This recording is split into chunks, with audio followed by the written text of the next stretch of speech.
श्रीलक्ष्मी नृसिंह पंचरत्नम् त्वत्प्रभु जीव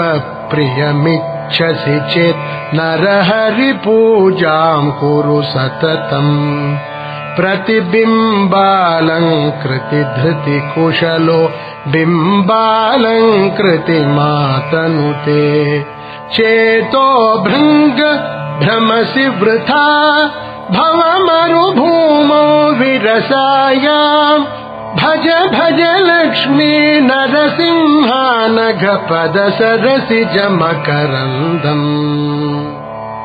शुक्तौ रजत प्रतिभा जाता कटकाद्यर्थ समर्था चेत् दुःखमयी ते संसृतिरेष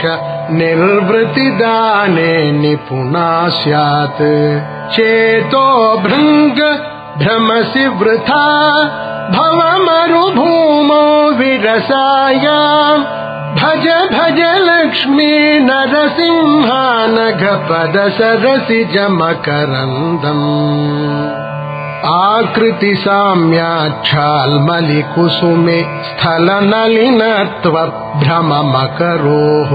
गन्धरसाविह किमु विद्येते विफलम् भ्राम्यसि भृशविरसेऽस्मिन् चेतो भृङ्ग भ्रमसि वृथा भवमरुभूमौ विरसायाम् भज भज लक्ष्मी नरसिंहानघपद सरसिज मकरन्दम् स्रक्चन्दनवनितादीन् विषयान् सुखदान् मत्वा तत्र विहरसे गन्धफली सदृशाननुतेमि भोगानन्तर दुःखकृतः स्युः चेतो भृङ्ग भ्रमसि वृथा भवमरुभूमौ विरसायाम् भज भज लक्ष्मी नरसिंहानघपद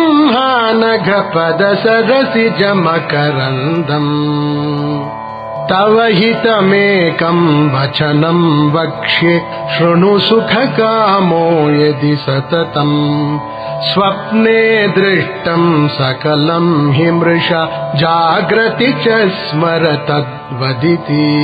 चेतो भृङ्ग भ्रमसि वृथा भवमरुभूमौ विरसायाम् भज भज लक्ष्मी नरसिंहानघपद सरसिज मकरन्दम् भज भज लक्ष्मी नरसिंह